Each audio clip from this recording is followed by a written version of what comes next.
Welcome to the Asheville View, and today I have our Racial Justice Coalition liaison, Rob Thomas, here with us, and he's going to be talking to us all about this exciting new resolution for reparations. So, hi, Rob. How are you? Hi, I'm doing pretty good.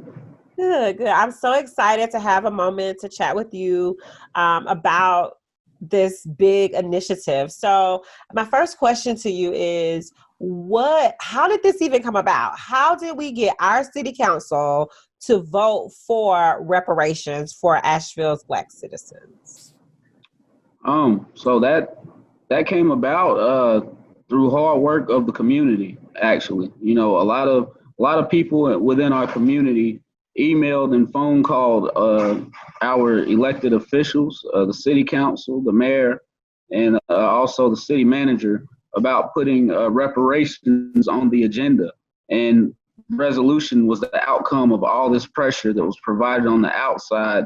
And the resolution was to kind of put in place that these issues would be looked at and handled accordingly, minus the momentum of the moment that's going on, because this is only a moment. This is a moment in time where almost anything is possible, but it really needed to be grounded, that specific attention would be put towards the things that are outlined on that document.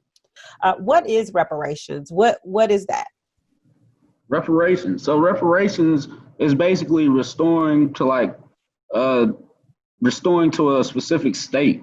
Whereas Black people in America have never really been in a good state. So reparations is also about repairing damages and healing, right? One of the things specific to reparations is stopping the harm caused after it has been named and making sure it can no longer continually keep perpetuating. So that will be part of this committee, is like identifying some of the things that have harmed them. The community needs to be at the table to voice that, to stop it from happening. Reparations is also a repayment for debt owed, right? Now, I've heard a lot about, they can't give us checks and reparations is 17 trillion. They are right. The local and county government cannot give us $17 trillion worth of funding. But this is the first step in the sense of what needs to be happening and what other cities are actually trying to do. Elected officials and all have reached out as issue their own resolutions, because House Bill 40 has already went through Congress and been denied one time. But if we can pass something like this on local level, nationwide, we have a better chance of convincing Congress and the necessity and how necessary it is to pass House Bill 40, and we can access this $17 trillion worth of funding from the federal government. That is like the main scheme of things, right? This is just a small step. We're not going to get full reparations for what is owed to us from the county and the government. But guess what? There are some things that they can do. They can go ahead and start repaying that debt. And if you look at that resolution, there's no boxes for them to check off and say, hey, you know what? We've done this, this, and this. We've done reparations. If you look at that resolution for the harms that was committed, they'll be trying to solve these things for a century or more. And what was the Racial Justice Coalition's role, specifically your role in that process? How did you help citizens get out, get engaged, be active? How did that come about? And I never want to take full credit, whether it's myself or my organization, because this was like a collaborative effort of a lot of different people, a lot of different organizational entities, and a lot of different varying levels of community buy-in.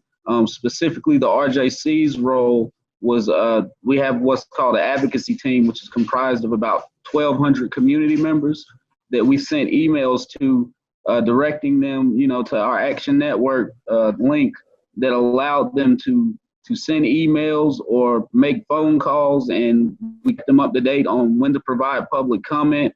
We kept them up to date on what exactly was going on, what's on the agenda of the city council meetings, and just provided that information that is usually kept distant from our community members. So we provided the go-between in between that, and it was several different organizations, whether it was Faith for Justice, Carolina Jews for Justice, Beloved Asheville, all the member organizations of the RJC and outside of the RJC, whereas Black Asheville Demands played a large role in this being successful as well.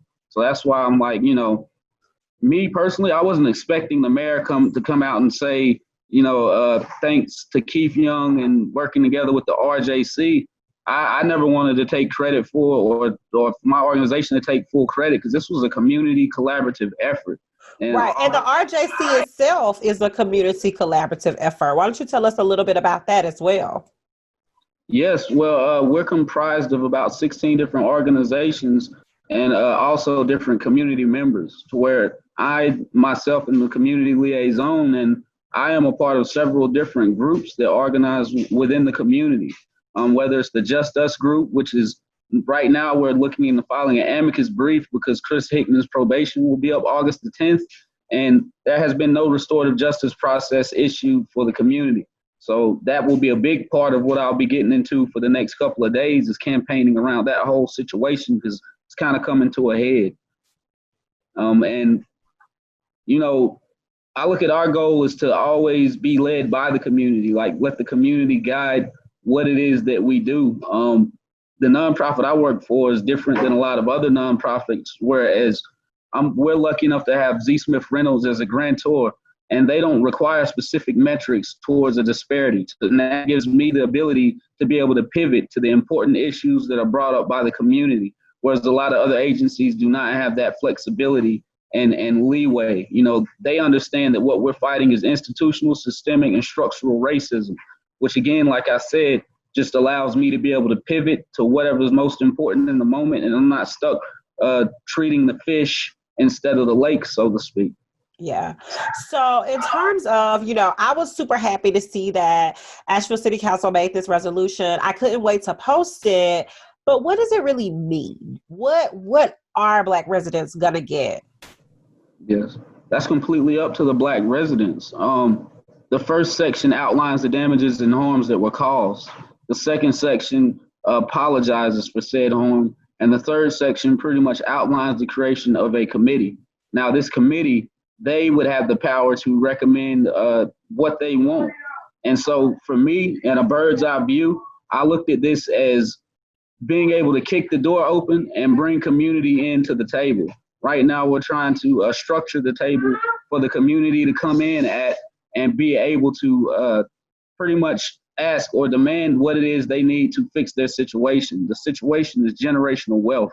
You look at all the different systems and structures that have been used against Black Americans, generational wealth is what we have been denied over centuries. So whenever people read this resolution and they say it's no plan, it's no specific anything in it, that was completely intentional. So whereas me or no other organization within this town should feel like they have the authority or the right to come in and say what is best for any community. That needs to come directly from the community. And what needs to happen next is community needs to organize and elect their representatives to come at that table and represent their communities. This has great potential. If it is done right, it's all up to us. I talk to you all the time, and one of the things that you're saying here, Sheriff Smith says this so elegantly: don't plan anything for me without me. And I think that's the principle in which you're kind of building this whole movement on with this whole group of other Black leaders. It's really inspiring to see. And I've been fortunate enough to be behind the scenes in a few meetings and to share my perspective and to be a part of this, to follow all of these different organizations, all of these different people. And it's really exciting because we are all working together. We are all moving in this pace. And so that leads me to my next question. Like, how are you going to get all these people organized? How are we going to get together and get all these different voices in the room and get everybody heard?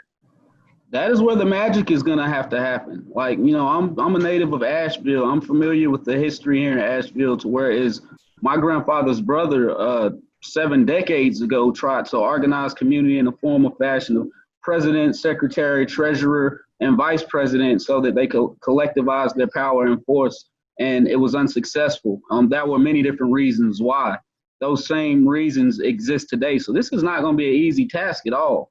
If a community does not feel necessary to organize in that form and fashion, what we really need to happen is that a community can figure out a process that fits that community to where they can elect the representative to come in. Because the whole goal of this is to take out the middleman and have community at the table with elected officials, no go between in between the community and the government. Bring them to the table. I've always heard if you're not at the table, you're on the menu. Yeah. Our community has been on the menu far too long, having different nonprofit entities to represent them, different false leaders represent us. It's time the community step up and take its rightful seat alongside everybody else at the table of man. All right. That sounds amazing. So my next question for you is what can we do?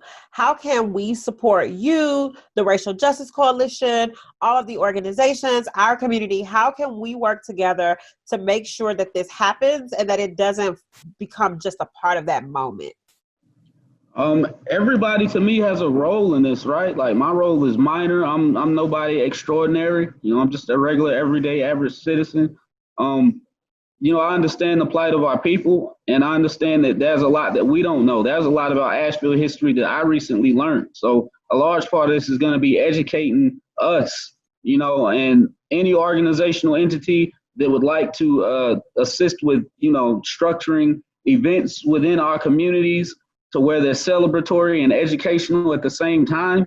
That is where we come together. Is actually, I can't do this by myself. The other people that are working with, we can't do this by ourselves.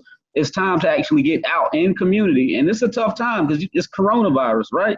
But it is what it is. I see what's needed to be done. I plan on being out there and educating as much as I can around the history, not only the history, but around how we actually weaponize this resolution and this document. We have a lot of power. I know a lot of people are saying, the government's promised us so much in the past. Yeah, they have. But what's different now is you have a voice. You have entities that are willing to get behind you, and we have a national spotlight. We have a platform right now. So we have a lot more power than what a lot of us think that we have. And it's going to be like trying to get my people to believe in ourselves when we've been beat down for so long by the government. I understand why people are skeptical.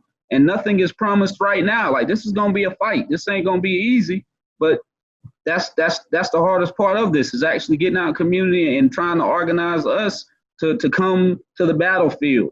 We've been on this battlefield so many times in the past, and I've been beat down so many times before. I understand where they're at. A year ago, I was where they at.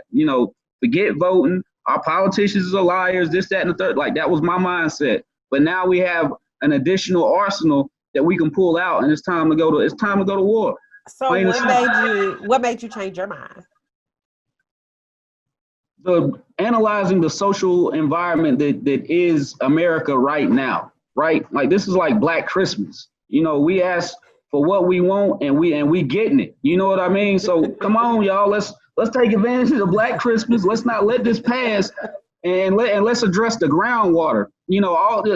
So many entities and agencies like to treat the fish in the lake, individualism, or some can't actually treat the lake itself, which is the system and the structures. But let's look at the groundwater. Let's look at where all this is coming from, right? And you peel back the layers on this onion, and you see poverty in the center of it. And then underneath that, you see racism and classism. So that is what we're trying to address with this. Well, I am so excited about the work that you're doing. I want to, give a call to action here. What exactly should we be reaching out to the Racial Justice Coalition? Should we be reaching out to Be Love?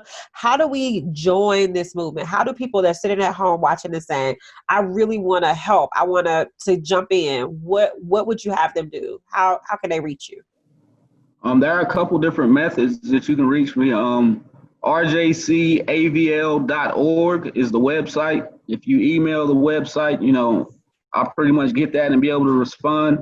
We're going to need support, like I say, getting out in the community. It's going to take funds to hold events and to do an educational / celebratory piece on what's going on and how we collectivize our force. It's going to take funds I want to put funds back in the community. At these events, I would like to be able to hand out $50 gift cards for taking surveys and have some lotteries where we're actually putting funding within this community and not just coming in and collecting stories and taking away from the community like has been done in the past. If we're going to come in and we're going to garner information and survey and ask you to, sign up to vote, so forth and so forth. We need to be leaving something in there because you're giving us something, right?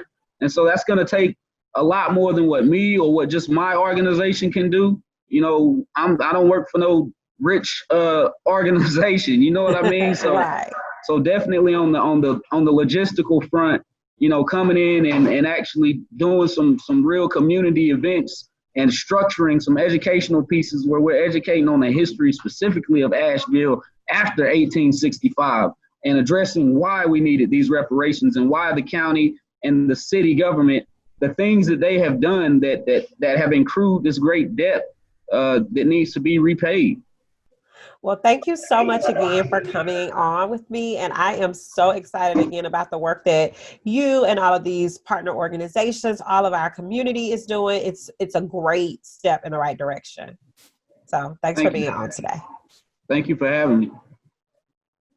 Bye.